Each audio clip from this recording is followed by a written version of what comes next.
No podemos venir. Mamá está bien. Mi esposa está organizando una fiesta de cumpleaños y no podemos abandonar a nuestros invitados. Esas fueron las palabras exactas que Javier le dijo al médico cuando le informaron que yo me estaba muriendo. Literalmente muriendo. Mi corazón había fallado 3 veces en la ambulancia, y mi hijo de 42 años eligió los aperitivos de Isabel por encima de la vida de su madre. Yacía aquí conectada a máquinas que mantienen latiendo mi corazón, mirando el techo de esta fría habitación de hospital. Son las 2 de la mañana y estoy completamente sola. El monitor cardíaco pita de forma errática, recordándome que cada latido podría ser el último. Y mis hijos están a 30 metros brindando con champán. El olor a desinfectante se mezcla con el sabor metálico en mi boca desde que desperté de la cirugía de emergencia. Mis manos tiemblan cada vez que intento moverlas. Y no es solo la medicación. Es la rabia que recorre mis venas como veneno puro. Carmen López, por favor, intente descansar, susurra Fina, la enfermera de noche. Es una mujer joven, quizás de la edad de mis nueras, pero sus ojos tienen una compasión que no he visto en mi propia familia en años. El médico dijo, lo más importante ahora es que se mantenga calmada. ¿Calmada? ¿Cómo puedo estar calmada cuando acabo de descubrir que para mis hijos soy menos importante que una fiesta? El doctor Martínez fue muy específico cuando me contó sobre las llamadas hace 2 horas. Sus palabras aún resuenan en mi cabeza como golpes de martillo. Les dije explícitamente que esta podría ser su última noche, que el infarto fue masivo y que necesitábamos que vinieran inmediatamente. La respuesta de Miguel fue incluso peor que la de su hermano. Doctor, no puede esperar hasta mañana. Isabel organizó todo con semanas de antelación, y todos los invitados ya han llegado. Mi mamá es fuerte. Siempre se ha recuperado de todo. Siempre me he recuperado de todo. Esa frase reverbera en mi cabeza como un eco doloroso. Me recuperé cuando su padre nos abandonó hace 25 años, dejándome con 2 adolescentes y montañas de deudas. Me recuperé cuando tuve que trabajar en 3 empleos para pagarles la universidad privada, limpiando oficinas al amanecer, sirviendo mesas en un restaurante durante el día y cosiendo ropa hasta entrada la noche. Mis dedos aún llevan las cicatrices de la máquina de coser. Me recuperé cuando vendí mi casa, esa casita verde con jardín donde crecieron, para ayudar a Javier con la entrada de la suya. Es temporal, mamá, me dijo. Te lo devolveré en 2 años. Eso fue hace 8 años. Me recuperé cuando presté mis ahorros de toda la vida, 28.000 euros, que había ahorrado centavo a centavo durante décadas, para el negocio de Miguel que nunca despegó. Es una inversión segura, mamá. En 6 meses te devuelvo todo con intereses. El negocio quebró después de 3 meses. Me recuperé cuando Isabel me dijo delante de toda la familia en la cena de Navidad pasada que mi vestido verde oliva no era apropiado para la ocasión y que debería vestirme más acorde a mi edad. Me recuperé cuando Isabel decidió que mis cenas dominicales eran demasiado trabajo y que era mejor pedir comida para llevar. Me recuperé cuando gradualmente dejaron de invitarme a las reuniones familiares porque, ya sabes, la abuela siempre quiere dar su opinión sobre todo. Pero esto es diferente. Esta vez no se trata de dinero perdido o de desaires ignorados. Esta vez se trata de algo de lo que no puedo recuperarme. El conocimiento de que cuando realmente importó, cuando mi vida pendía de un hilo, ellos eligieron quedarse en una fiesta. El doctor Martínez me lo explicó en una voz grave. Señora López, tuvo 3 paros cardíacos durante el traslado. Los paramédicos lograron reanimarla, pero estuvo clínicamente muerta durante 4 minutos. Es un milagro que esté aquí hablándome. 4 minutos muerta, y mis hijos estaban preocupados por no arruinar las decoraciones rosas de Isabel. La puerta de mi habitación permanece cerrada. Ninguna llamada preocupada en estas 5 horas desde que desperté. Ningún mensaje de texto, solo el sonido constante de las máquinas que me mantienen viva y el eco de sus palabras. No podemos. Mi esposa está organizando una fiesta. Fina revisa mis signos vitales cada hora. Su presión arterial está un poco alta, dice con genuina preocupación. ¿Está pensando en algo que la pone nerviosa? Si tan solo supiera que estoy pensando en 66 años de amor incondicional tirados a la basura por un pastel de cumpleaños y globos de colores. En este momento, mientras miro las luces de la ciudad a través de la ventana del hospital, algo dentro de mí se rompe definitivamente. Y no es mi corazón. Es algo mucho más profundo. Es la última gota de esperanza que tenía de que quizás, solo quizás, yo aún importaba para alguien en este mundo. Mañana llamarán. Estoy segura de que aparecerán con flores baratas de supermercado y excusas bien ensayadas. Dirán que no entendieron la gravedad, que pensaron que era otra de mis exageraciones, como cuando me caí y me fracturé la muñeca el año pasado, y tardaron 3 días en venir a verme. Pero es demasiado tarde. Esta noche, me han mostrado exactamente dónde estoy en su lista de prioridades. Y ese lugar está muy, muy abajo. Cierro los ojos y me transporto 40 años atrás. Javier tenía 2 años y Miguel acababa de nacer.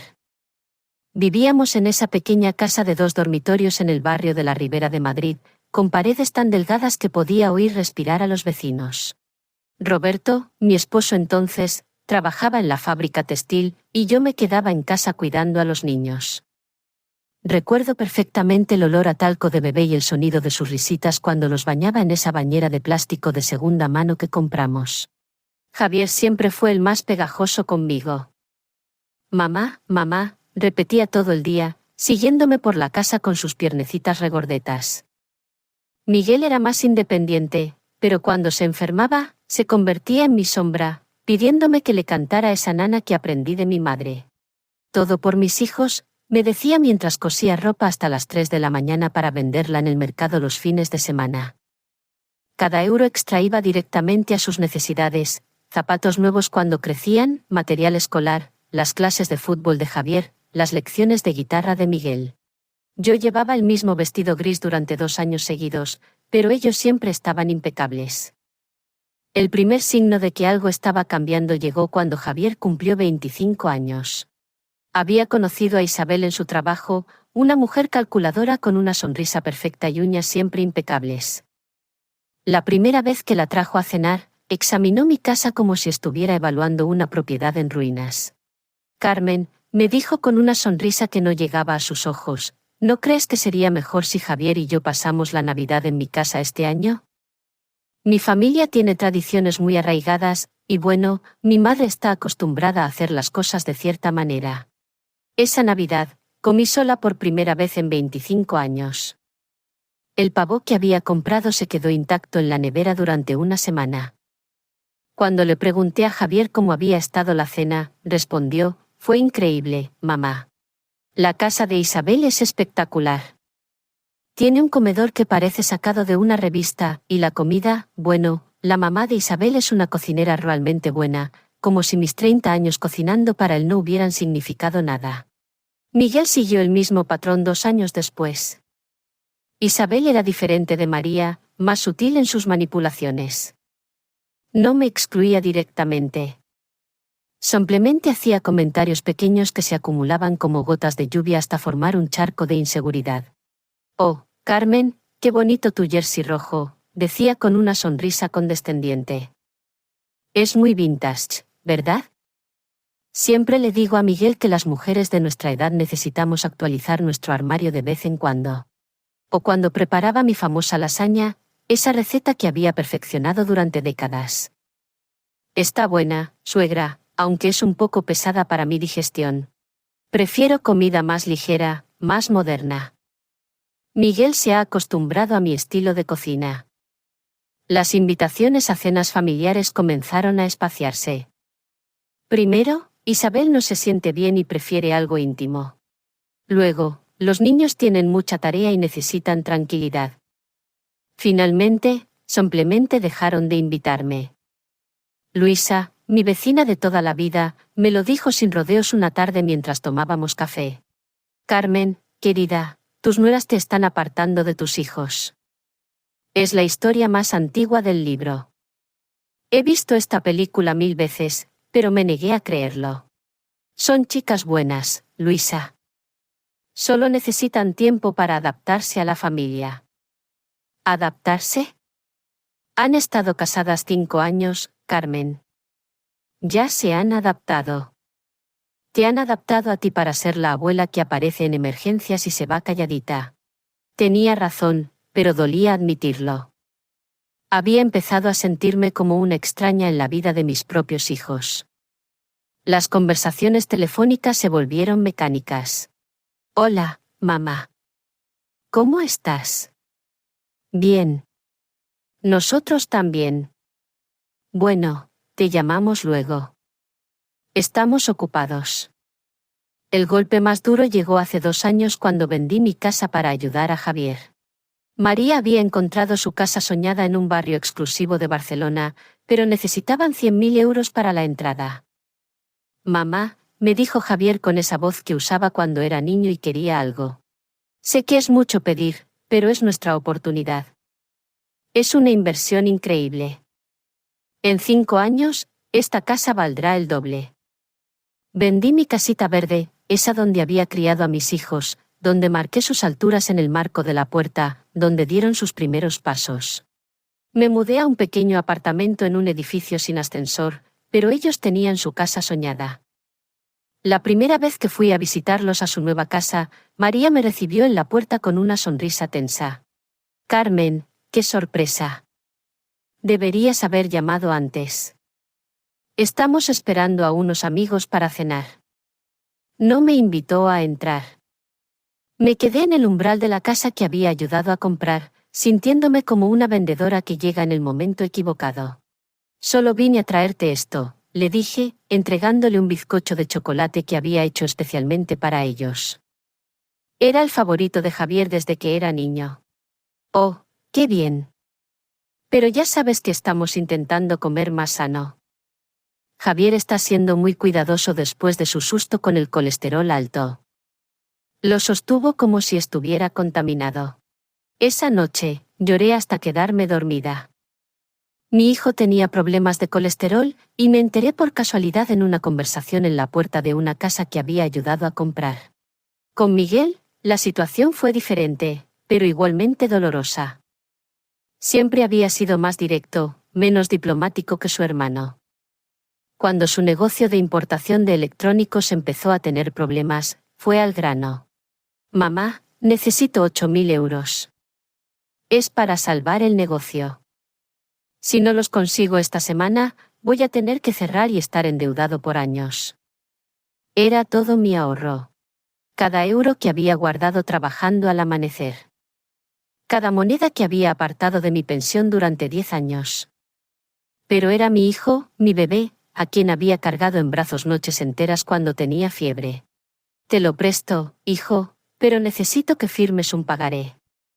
No es desconfianza. Es solo para tener todo en orden. Isabel se indignó. ¿Un pagaré? ¿En serio, Carmen, vas a cobrarle intereses a tu propio hijo? ¿Qué clase de madre hace eso? Al final, le presté el dinero sin pagaré. Es tu hijo, me dije. Sabe lo que ese dinero significa para ti. El negocio quebró después de 3 meses. Los 8.000 euros desaparecieron junto con años de sacrificios y sueños de una vejez digna. Miguel me dijo, mamá, ya sabes cómo son estos negocios. A veces ganas, a veces pierdes. Al menos lo intenté, como si mi dinero hubieran sido fichas de casino y no el resultado de décadas de trabajo.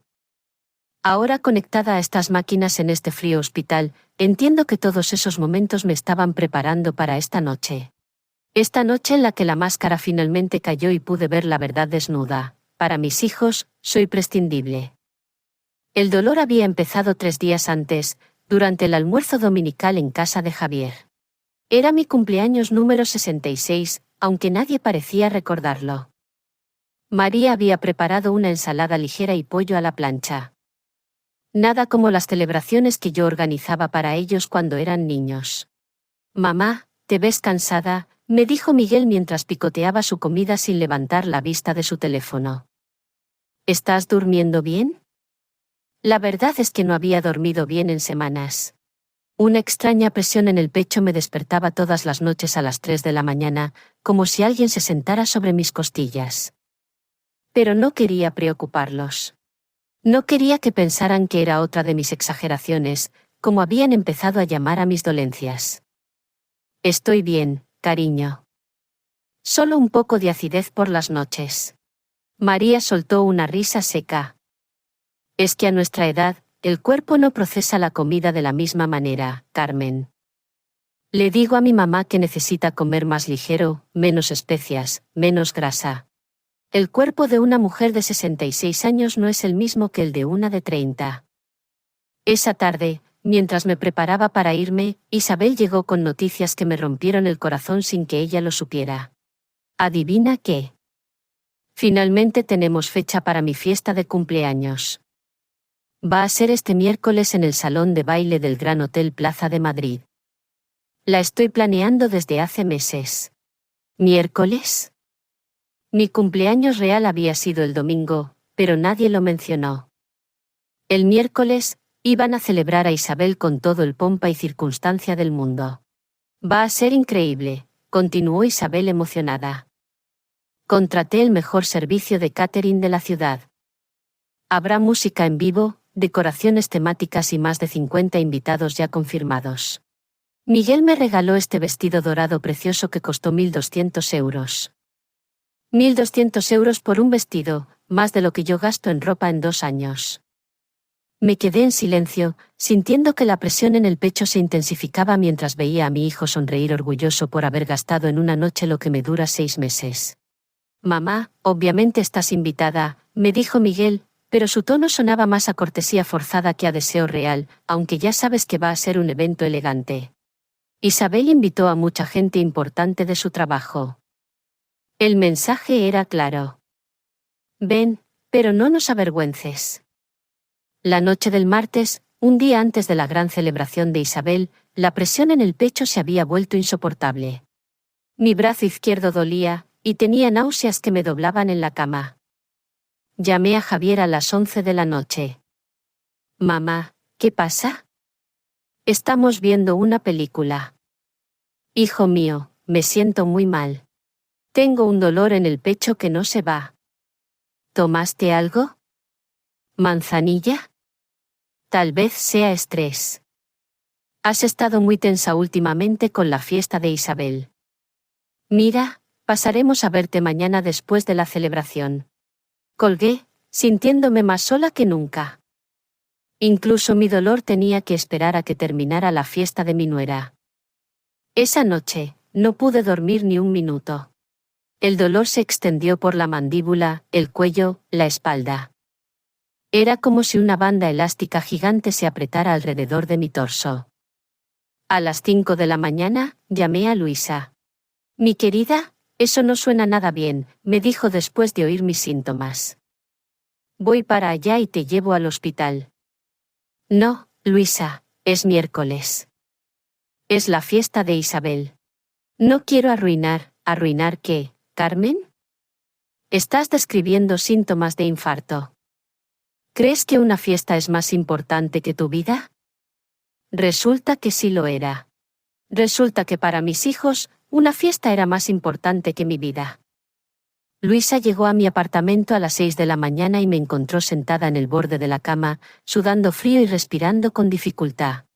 Vamos al hospital ahora mismo, dijo con esa firmeza que solo tienen las verdaderas amigas. En el taxi al hospital, el dolor se intensificó hasta volverse insoportable. Sentía como si un cuchillo se clavara en el centro de mi pecho y lo retorciera lentamente. Apreté la mano de Luisa con todas mis fuerzas.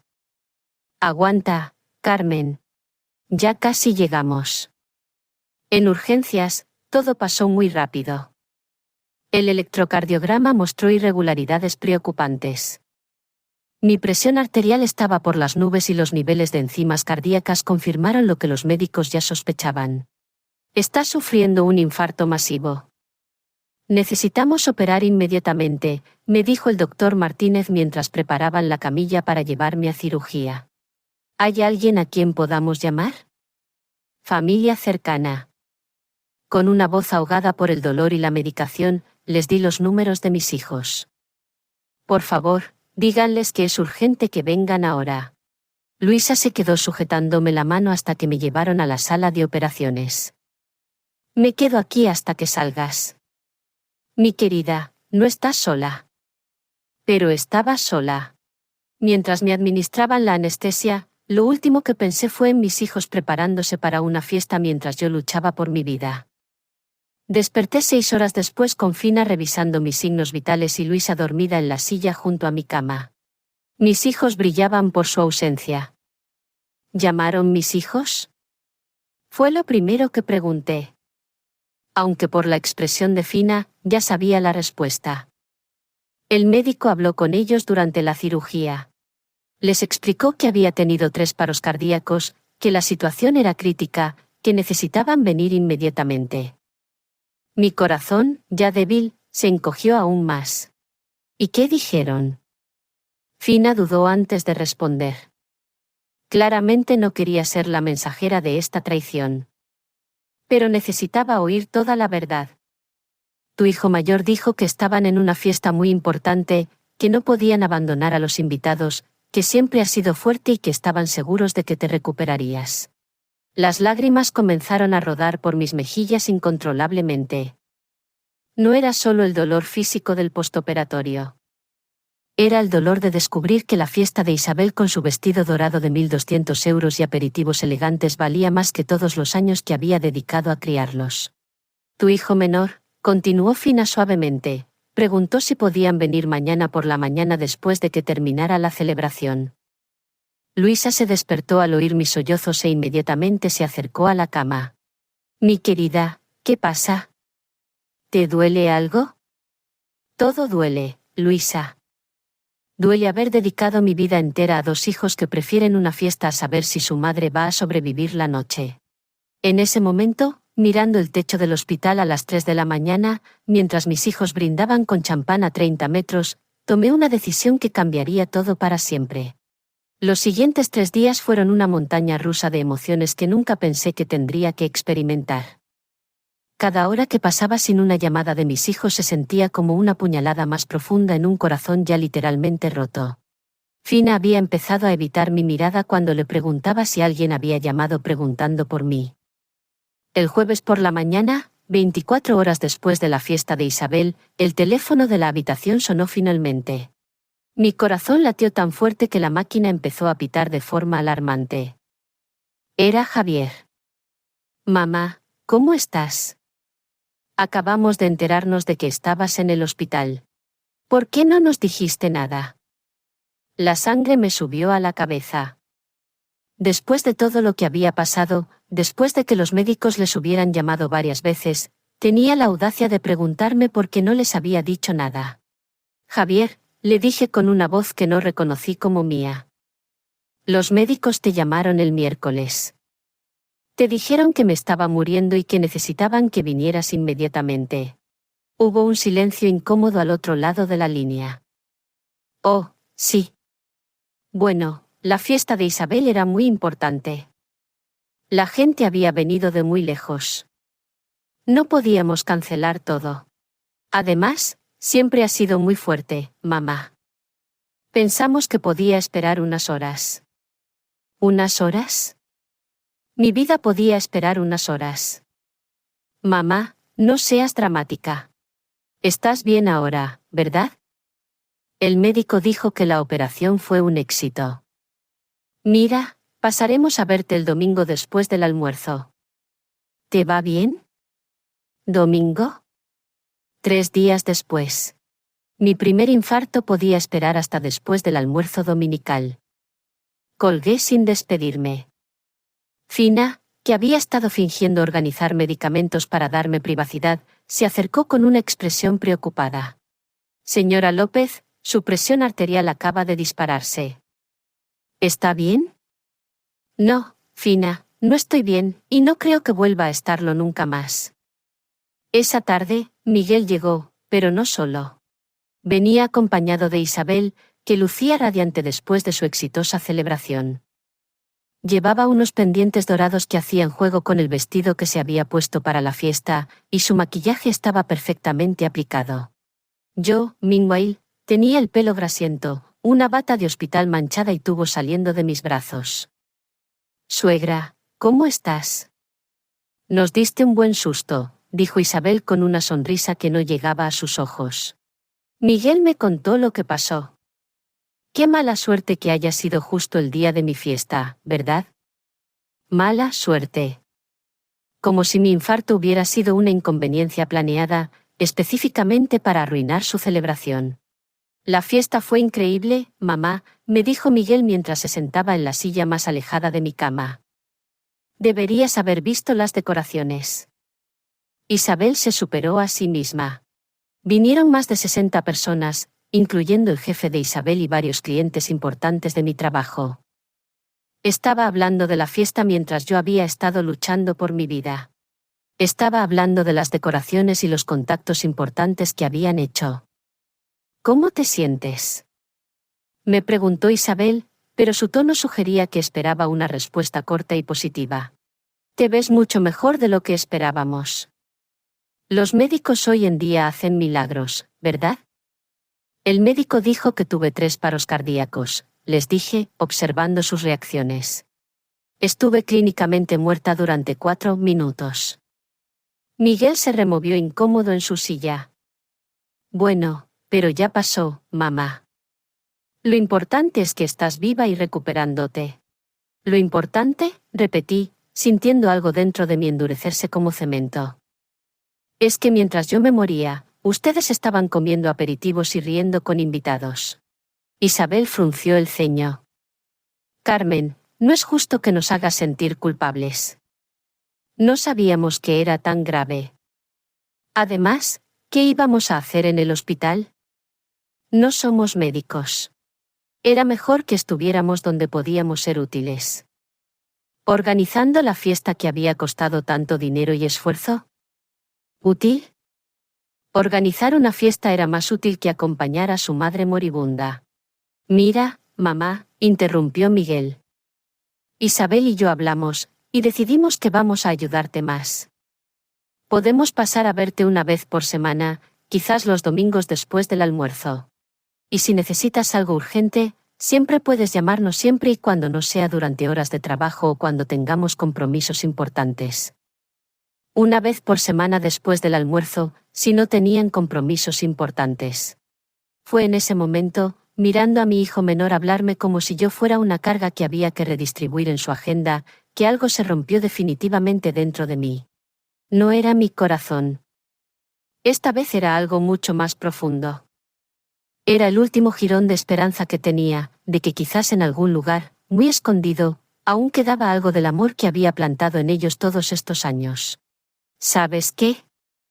Les dije con una voz extrañamente calmada. Tienen razón. No deberían sentirse culpables. Ambos se relajaron visiblemente, pensando que había entendido su punto de vista. No deberían sentirse culpables, continué. Porque para sentir culpa, necesitas tener conciencia, y claramente la perdieron hace mucho tiempo. La expresión de Isabel cambió inmediatamente. Carmen, no hace falta que seas grosera. Vinimos aquí para apoyarte, aunque tengamos 1000 cosas que hacer. ¿Apoyarme? Me reí, pero no había humor en mi risa. Vinieron a cumplir el mínimo esfuerzo social requerido para poder decir que visitaron a su madre enferma. Vinieron para poder dormir tranquilos, sabiendo que hicieron su buena acción del día. Miguel se levantó, claramente molesto. Mamá, estás siendo injusta. Solo explicamos por qué no pudimos venir antes. La fiesta de Isabel era importante para nuestro futuro. No podemos cancelar nuestras vidas cada vez que tienes un problema de salud. Cada vez que tengo un problema de salud, como si los infartos fueran resfriados que pillaba regularmente para llamar la atención. Tienen razón, hijo, le dije, sintiendo una extraña calma apoderarse de mí. No pueden cancelar su vida, y no les pediré que lo hagan nunca más. Isabel sonrió, pensando que había ganado. Me alegra que lo entiendas, suegra. Es importante que todos tengamos límites sanos en las relaciones familiares. Límites sanos.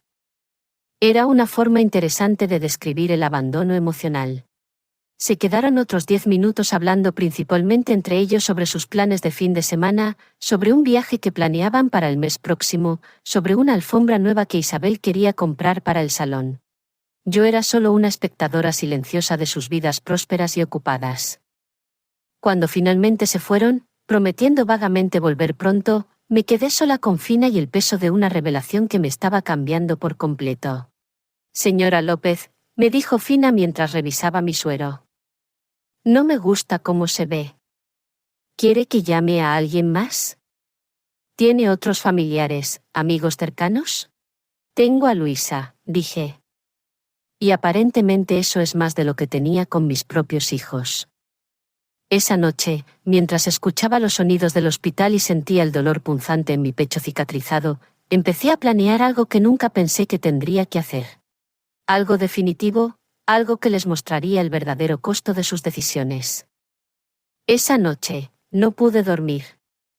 No era solo el dolor físico que aún me atravesaba el pecho como dagas, sino una claridad mental que no había tenido en años.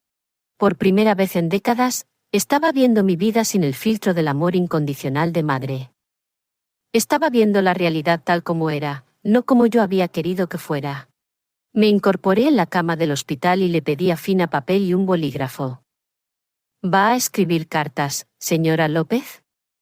Me preguntó con esa dulzura que había llegado a apreciar más que las visitas de mis propios hijos.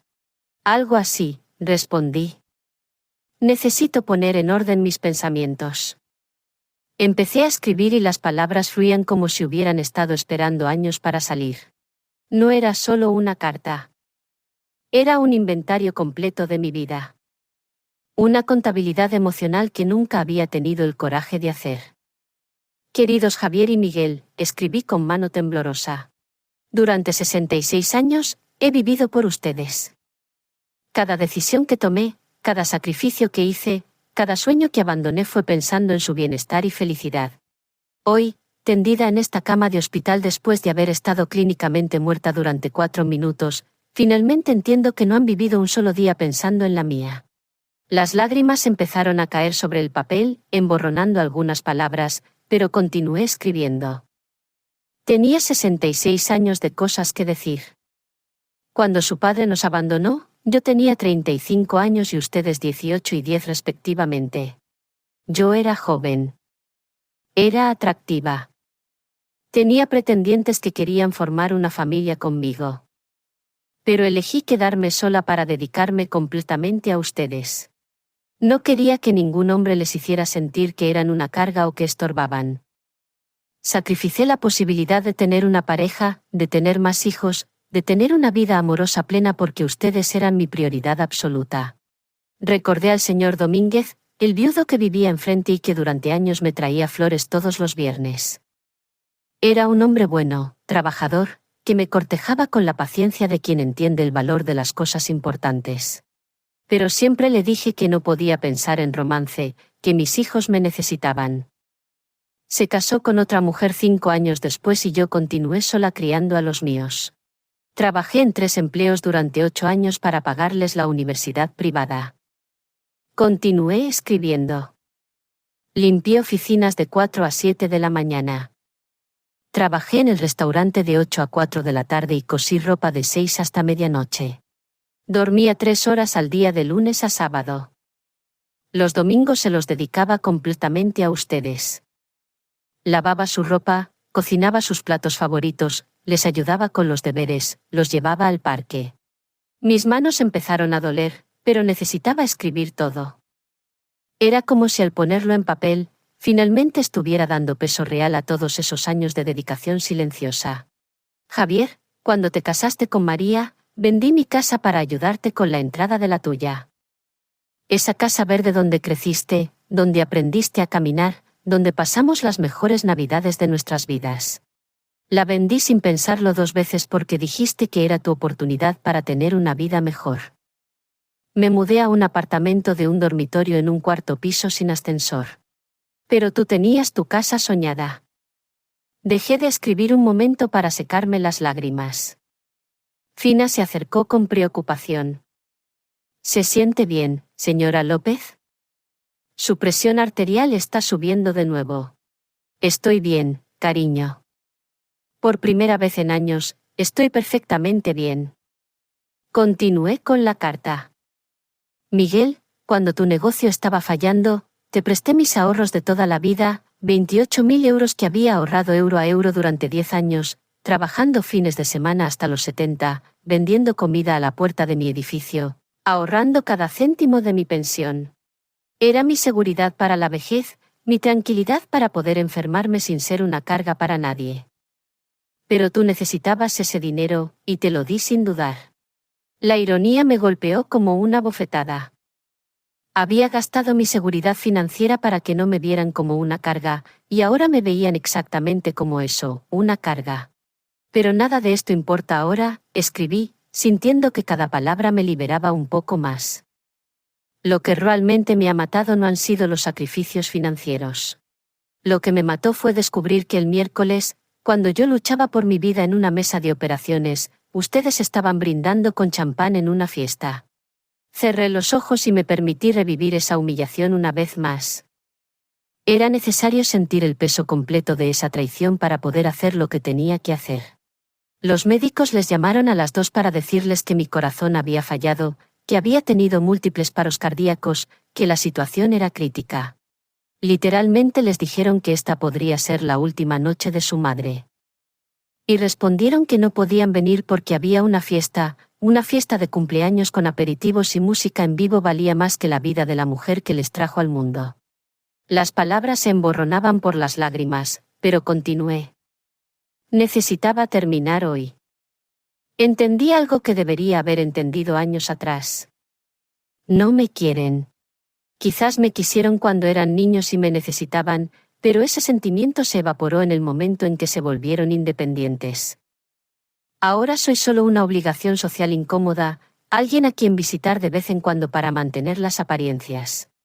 Mi mano temblaba mientras escribía las siguientes líneas porque sabía que una vez puestas en papel, no habría vuelta atrás. Por eso he tomado una decisión que cambiará nuestras vidas para siempre. No continuaré viviendo como una madre mendigando migajas de atención de hijos que me ven como una molestia. No continuaré fingiendo que visitas por obligación y llamadas de cortesía me bastan. No continuaré aceptando que mi vida tiene menos valor que una fiesta, que una cena con amigos, que un fin de semana ocupado. Hice una pausa para recobrar el aliento. Mi corazón latía con fuerza, pero no era miedo lo que sentía. Era liberación. Cuando lean esta carta, ya estaré ida de sus vidas para siempre. No me busquen. No me encontrarán. He decidido empezar de nuevo en un lugar donde nadie conoce mi historia, donde pueda simplemente ser Carmen, no la madre abandonada que se sacrificó por hijos ingratos. Fina se acercó de nuevo. Señora López, ya son las 4 de la mañana. Debería descansar. Ya casi termino, cariño. Solo unas líneas más. No tomo esta decisión por rabia, sino por amor propio. El mismo amor que les di todos estos años, finalmente me lo daré a mí misma. Me merezco estar rodeada de gente que valore mi presencia, que se preocupe por mi bienestar, que elija mi compañía en lugar de tolerarla. Estaba llegando al final, y cada palabra me acercaba más a la libertad que había estado buscando sin saberlo. No esperen que vuelva. No esperen una reconciliación. Este es mi adiós definitivo. Sean felices con sus vidas ocupadas, sus fiestas importantes y sus prioridades claras. Yo seré feliz lejos de ustedes. Firmé con mi nombre completo, Carmen López, su madre, hasta hoy. Doblé cuidadosamente la carta y la puse en el cajón de la mesita de noche. Mañana se la daría a Luisa con instrucciones específicas sobre cuándo entregarla. Por primera vez en días, me quedé dormida sin llorar. El viernes por la mañana, desperté con una extraña sensación en el cuerpo. No era el dolor físico que había estado cargando desde el infarto. Era algo diferente, una mezcla de nerviosismo y excitación que no había sentido en décadas. Era la sensación de estar a punto de tomar el control de mi propia vida por primera vez en años. Luisa llegó temprano como había estado haciendo todos los días desde mi operación. Trajo un termo de café casero y esa sonrisa cálida que me recordaba que aún había gente en el mundo que realmente se preocupaba por mí. Buenos días, querida. ¿Cómo despertaste? Te ves diferente hoy, más serena. Luisa, necesito que me hagas un favor muy importante. Quizás el más importante que te he pedido en todos estos años de amistad. Se sentó en la silla junto a mi cama con expresión seria. Dime qué necesitas, Carmen. Sabes que puedes contar conmigo para lo que sea. Le entregué la carta que había escrito durante las primeras horas de la mañana. Necesito que se la des a mis hijos, pero no ahora. Espera hasta el domingo por la tarde cuando vengan a visitarme. Luisa tomó el sobre con cuidado, como si supiera que contenía algo que lo cambiaría todo. ¿Qué es esto, mi querida? Es mi libertad, dije con una sonrisa que hasta a mí me sorprendió. Y necesito que me ayudes con algo más. Necesito que me ayudes a desaparecer. Los ojos de Luisa se llenaron inmediatamente de preocupación. Carmen, ¿de qué estás hablando? ¿Estás pensando en hacerte daño? Porque si es así, no. No, la interrumpí, tomando su mano en la mía. No hablo de suicidio, Luisa. Hablo de renacimiento. Hablo de empezar una nueva vida lejos de aquí. Lejos de hijos que no me valoran. Lejos de esta ciudad donde cada esquina me recuerda cuánto he dado y cuán poco he recibido a cambio. Le expliqué mi plan completo. Durante las últimas horas, había estado pensando en cada detalle como si mi mente hubiera estado esperando años para planear mi propia liberación. Tengo dinero ahorrado en una cuenta que mis hijos no conocen, le dije. No es mucho, pero suficiente para empezar.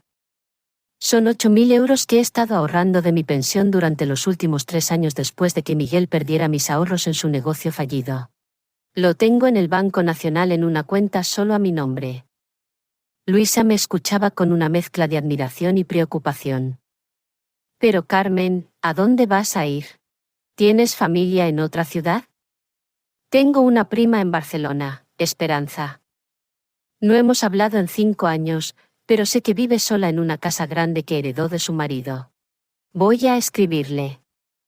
Estoy segura de que me acogería por un tiempo hasta que me instale. Era verdad. Esperanza siempre había sido diferente del resto de la familia. Era una mujer independiente que nunca se había casado ni tenido hijos y que siempre me había dicho que admiraba mi fuerza. En las pocas ocasiones que hablábamos por teléfono, había insinuado que si alguna vez necesitaba un cambio de aires, su casa estaba abierta para mí.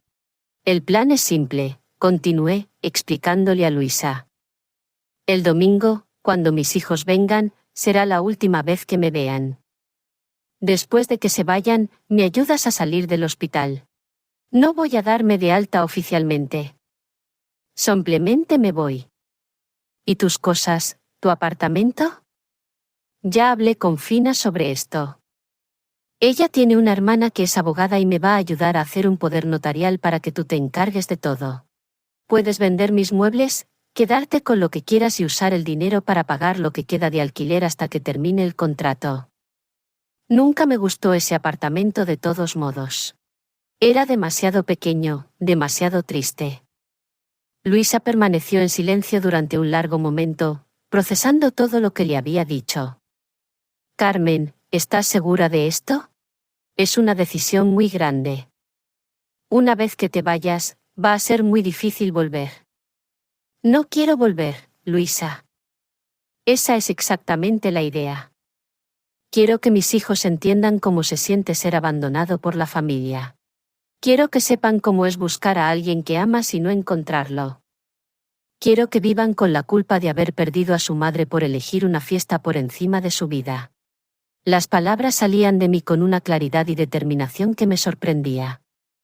Era como si todos estos años hubiera estado acumulando fuerza para este momento. Además, continué, tengo 66 años, Luisa. Si vivo hasta los 80, me quedan 14 años. ¿Voy a desperdiciar esos años mendigando atención de hijos que me ven como una obligación? ¿O voy a usarlos para ver nuevos lugares, hacer nuevos amigos, quizás incluso encontrar el amor que nunca me permití tener? Por primera vez desde que había empezado a explicar mi plan, Luisa sonrió. Tienes razón, mi querida. Tienes todo el derecho del mundo a ser feliz. Y si ellos no pueden darte esa felicidad, entonces necesitas encontrarla en otro lado. Exacto. Y necesito que me prometas algo más, Luisa. Cuando mis hijos vengan a buscarte después de leer la carta, cuando te supliquen que les digas dónde estoy, necesito que les digas que no lo sabes porque realmente no lo sabrás. No te voy a decir mi dirección exacta en Barcelona hasta que esté completamente instalada y segura de que no quiero que me encuentren. Luisa asintió con determinación. Lo prometo, Carmen, pero quiero que me mantengas al tanto de cómo estás, que me llames al menos una vez por semana para saber que estás a salvo y bien. Por supuesto, eres la única familia real que tengo, Luisa. Eres la hermana que nunca tuve y la única persona que ha demostrado verdaderamente que mi bienestar importa. Pasamos el resto de la mañana planeando los detalles. Luisa se encargaría de contactar a la hermana de Fina para los papeles legales. Yo llamaría a mi prima Esperanza desde el teléfono del hospital para explicarle mi situación. También necesitaba retirar mis 8.000 euros del banco y convertirlos en efectivo para el viaje. ¿Sabes cuál es lo más triste de todo esto? Le dije a Luisa mientras organizábamos los últimos detalles. Que estoy más emocionada por esta nueva vida que por nada de lo que ha pasado en los últimos 10 años. Me siento como una adolescente planeando fugarse de casa. Pero en lugar de huir de padres controladores, estoy huyendo de hijos ingratos. No es triste, mi querida. Es liberador.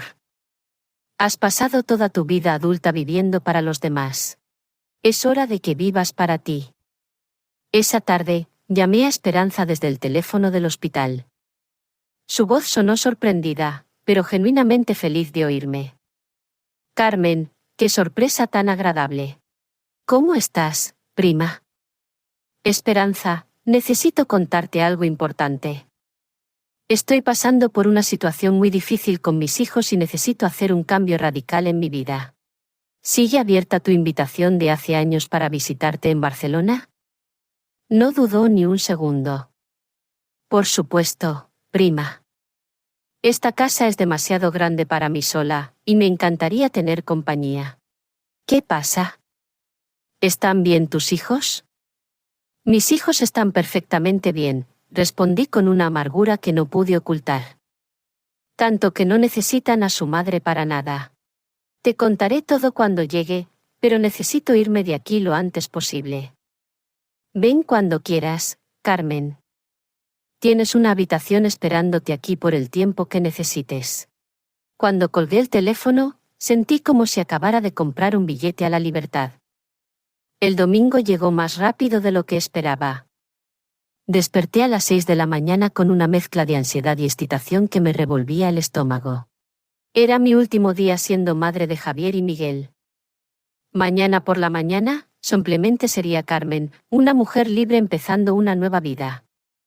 Fina notó mi nerviosismo mientras revisaba mis signos vitales. Se ve muy tensa hoy, señora López. ¿Está preocupada por algo? Todo lo contrario, cariño. Estoy emocionada. Hoy es el último día de una vida que ya no me sirve. Durante la mañana, repasé mentalmente todo lo que había planeado.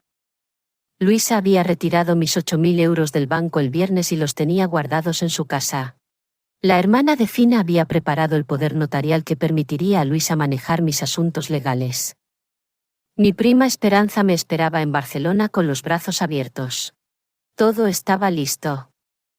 Javier y Miguel llegaron exactamente a las 2 de la tarde, como habían prometido. Después del almuerzo, por supuesto. Isabel vino con Miguel luciendo un vestido nuevo de color coral que probablemente costaba más de lo que yo gasto en comida en 2 meses. María llegó 15 minutos después, disculpándose porque había tenido que terminar una llamada de trabajo súper importante. Mamá, te ves mucho mejor, me dijo Javier mientras se sentaba en la silla más alejada de mi cama. El médico nos dijo que probablemente te darán el alta esta semana. Sí, intervino María. Dijimos que era imposible que fuera tan grave como los médicos habían dicho. Siempre ha sido muy fuerte, como si mi fuerza fuera una excusa para su abandono. ¿Y qué planes tienes cuando salgas del hospital? Me preguntó Isabel con esa sonrisa falsa que había perfeccionado. Espero que entiendas que con nuestros horarios de trabajo, va a ser difícil que te visitemos muy a menudo, pero podemos llamarte los fines de semana. Llamarme los fines de semana si no tenían compromisos más importantes, por supuesto. De hecho, dijo Miguel, Isabel y yo estuvimos hablando y pensamos que podría ser una buena idea que consideraras mudarte a uno de esos residenciales para mayores, ya sabes, donde hay enfermeras 24 horas y actividades para mantenerte ocupada. Un residencial de ancianos. Querían meterme en un residencial de ancianos después de abandonarme durante mi infarto. Hay algunos muy buenos, continuó Isabel, emocionada por la idea. Visitamos uno el fin de semana pasado solo para verlo. Es muy limpio. La comida parece decente y no es tan caro. Cuesta unos 2.000 euros al mes, pero con tu pensión y una pequeña contribución nuestra, sería totalmente viable. 2.000 euros al mes, la misma cantidad que costó el vestido de Isabel para su fiesta de cumpleaños. Lo mejor de todo, agregó Javier, es que estarías rodeada de gente de tu edad. Podrías hacer amigas, jugar al cartas, participar en actividades. Sería mucho mejor que estar sola en ese apartamento donde nadie puede cuidarte si pasa algo. Me quedé en silencio, viendo a mis 2 hijos planear mi vida como si yo fuera un problema logístico que necesitaba resolverse.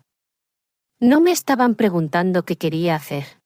Me estaban informando que habían decidido por mí. Además, continuó María, sería más seguro para todos. Si tienes otra emergencia médica, el personal allí podría manejarlo sin que tengamos que abandonar nuestros trabajos o compromisos importantes.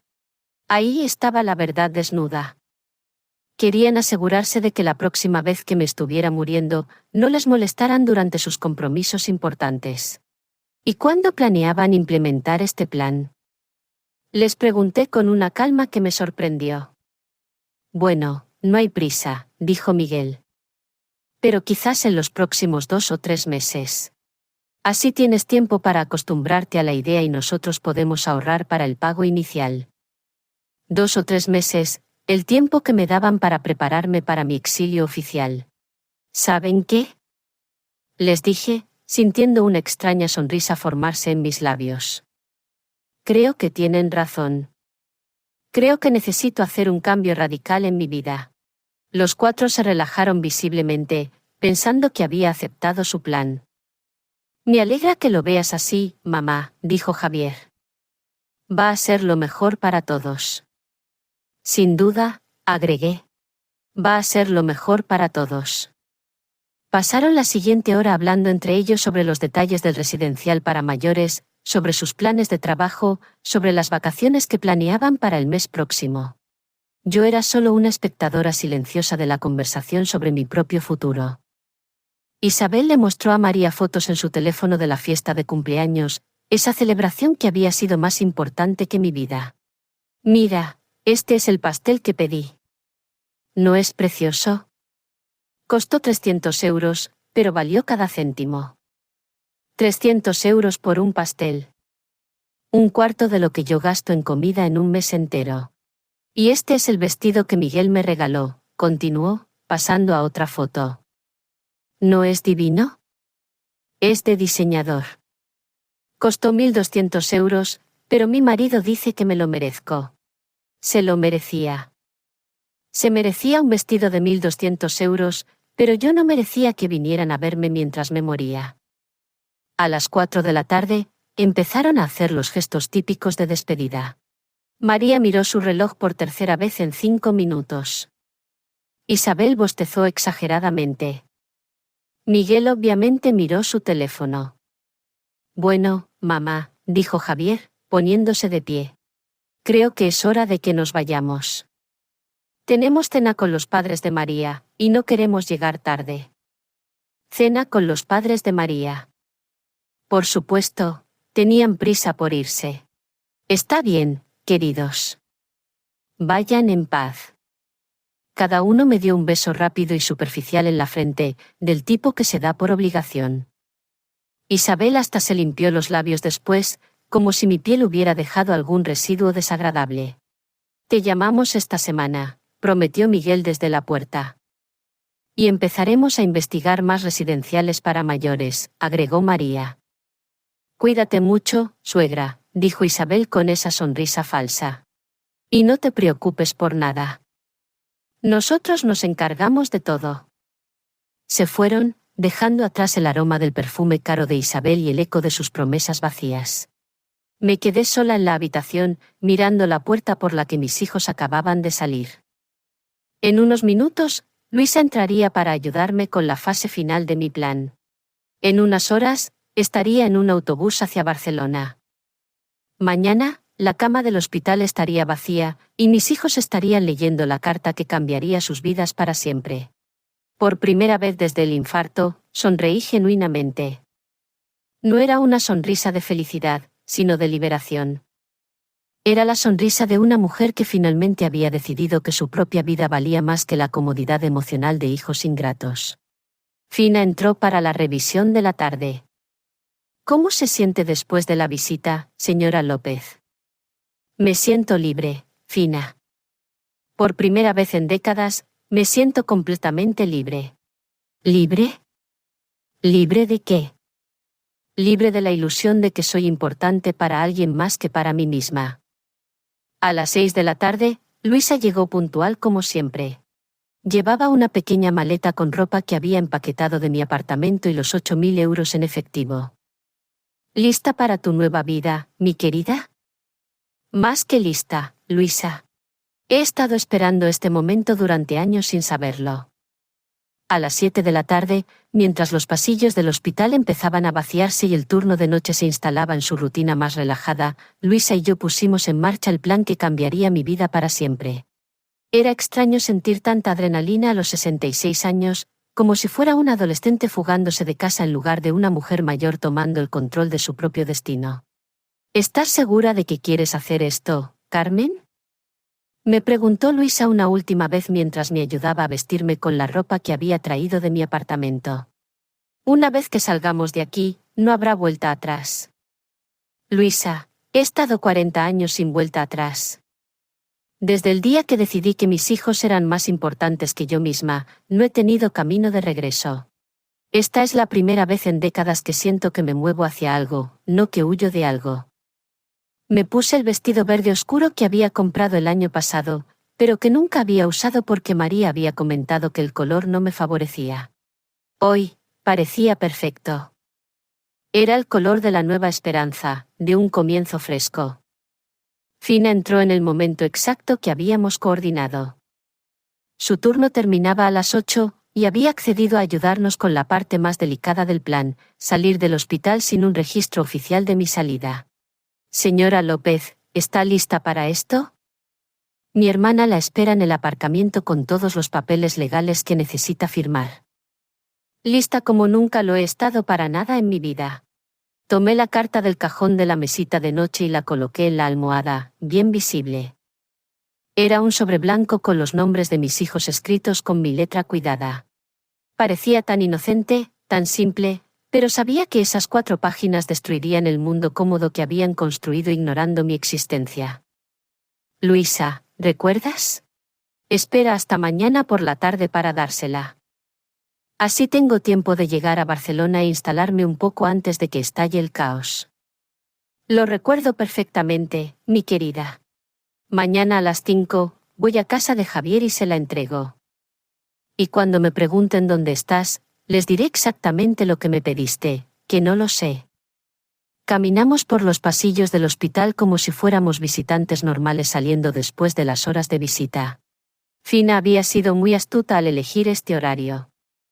Había suficiente movimiento de gente para que no fuéramos conspicuas, pero no tanto como para que alguien prestara atención específica a una mujer mayor con una maleta pequeña. En el aparcamiento, nos esperaba Sara, la hermana de Fina. Era una mujer de unos 40 años con expresión seria pero amable que extendió la mano profesionalmente. Señora López, soy Sara Martínez, abogada. Mi hermana me explicó su situación y quiero que sepa que tiene mi apoyo total. Lo que está haciendo requiere mucho coraje. Gracias, abogada. ¿Tiene todos los papeles listos? Aquí están. Este poder notarial le da a la señora García completa autoridad sobre sus asuntos financieros y legales en esta ciudad. Puede vender sus pertenencias, cancelar contratos, manejar cualquier problema que surja. También preparé este documento que certifica que usted está mentalmente competente y que toma esta decisión con plena conciencia de las consecuencias. Firmé todos los papeles bajo la luz amarillenta del aparcamiento, sintiendo que con cada firma me alejaba más de mi vida anterior y me acercaba más a mi libertad. ¿Y si mis hijos intentan usar estos documentos para declararme mentalmente incapacitada? Pregunté. Imposible, respondió Sara con confianza. Tengo testigos. Tengo documentación médica que prueba que está en pleno uso de sus facultades. Y tengo evidencia de que esta es una decisión meditada, no impulsiva. Además, usted es una adulta mayor con derecho absoluto a decidir dónde y cómo vivir. Luisa me acompañó a la estación de autobuses. El trayecto en taxi fue silencioso, cada una perdida en sus propios pensamientos. Cuando llegamos, compré un billete para el autobús nocturno que salía hacia Barcelona a las 10. Es un viaje de 8 horas, explicó el empleado de la terminal. Llega mañana a las 6 de la mañana. Perfecto.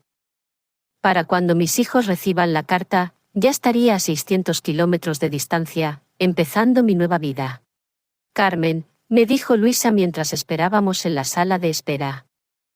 Quiero que sepas que estoy muy orgullosa de ti. No conozco a muchas mujeres de tu edad que tengan el coraje de empezar de cero. No estoy empezando de cero, Luisa.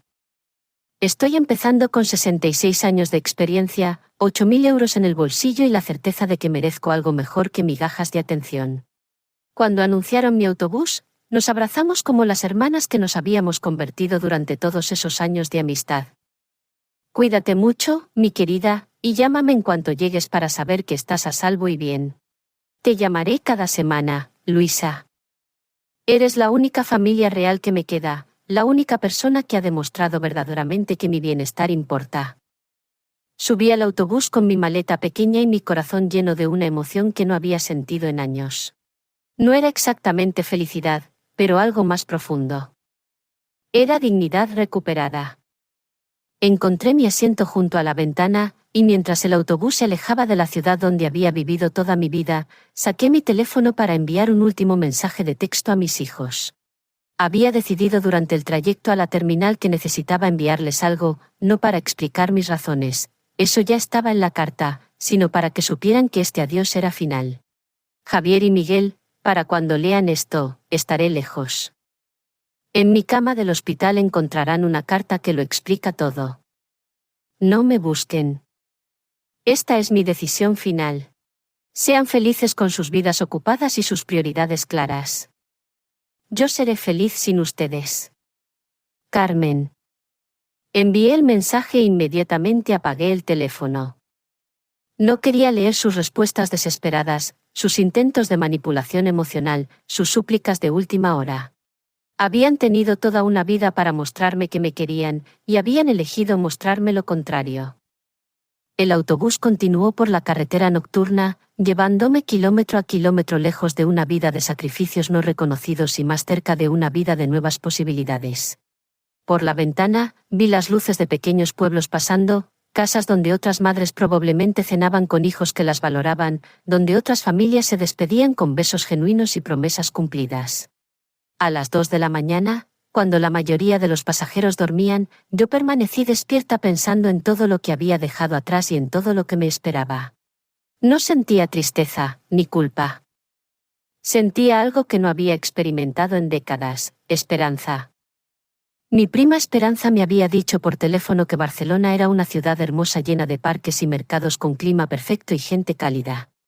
Aquí puedes empezar de nuevo, Carmen.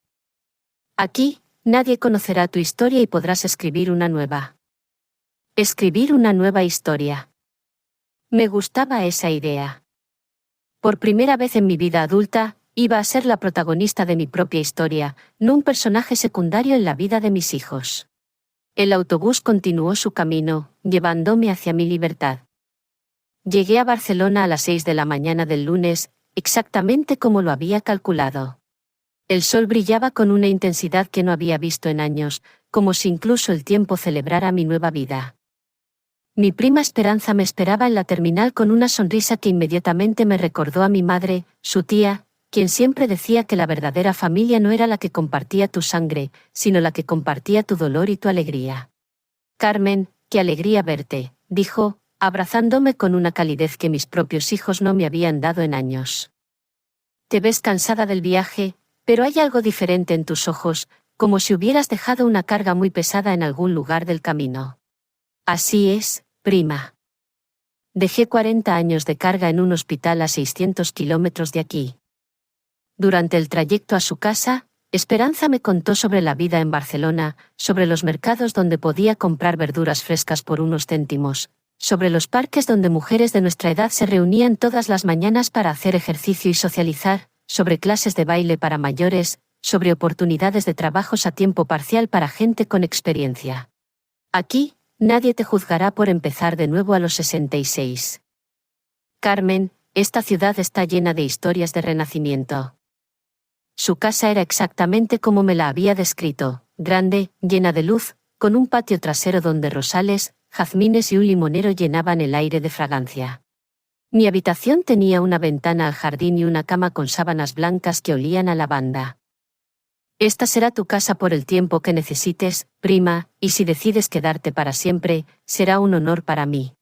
Esa primera tarde, mientras Esperanza preparaba una comida casera que me recordó mi infancia, recibí la llamada que había estado esperando. Era Luisa. Carmen, acabo de entregar la carta. Fue exactamente como lo imaginaste. Cuéntamelo todo, Luisa. Necesito saber cómo reaccionaron. Llegué a casa de Javier a las 5 como acordamos. Estaban cenando en familia de forma tranquila. Cuando les dije que tenía una carta tuya, María puso los ojos en blanco y dijo, probablemente sea otra de sus dramatizaciones porque no la hemos visitado en 2 días. Me reí amargamente. Incluso mis cartas, las consideraban dramatizaciones. Pero cuando Javier empezó a leer, su rostro cambió por completo. Carmen. Se puso pálido como un muerto. Empezó a leer en voz alta, y todos se quedaron completamente en silencio. Cuando terminó, Isabel gritó, «Esto no puede ser real. Las madres no abandonan a sus hijos». Y Miguel empezó a marcar tu teléfono desesperadamente. ¿Y qué les dijiste cuando te preguntaron dónde estaba? Exactamente lo que me pediste. Les dije que no lo sabía. Que solo me habías pedido que entregara la carta y no me habías dicho a dónde ibas. Javier se enfureció y gritó que era imposible que no supiera nada. Que éramos muy buenas amigas, pero me mantuve firme. ¿Cómo se veían cuando te fuiste? Devastados, Carmen. Pero no era tristeza lo que vi en sus rostros. Era pánico. El pánico de darse cuenta de que habían perdido algo para siempre y de que era su propia culpa. Esa noche, tendida en mi nueva cama en mi nueva ciudad, con el aroma del jazmín flotando por la ventana, recibí docenas de llamadas perdidas y mensajes de texto de mis hijos. No respondí ninguno, pero los leí todos. Mamá, por favor llámanos. Podemos hablar de esto. Javier. Carmen, esto es ridículo. Las madres no pueden simplemente desaparecer. María. Mamá, entiendo que estás molesta, pero esto es extremo. Vuelve y lo arreglamos todo. Miguel. Suegra, creo que estás exagerando. Te queremos. Solo tenemos vidas ocupadas. Isabel. Los mensajes continuaron durante días, volviéndose progresivamente más desesperados, más suplicantes, más conscientes de la magnitud de lo que habían perdido.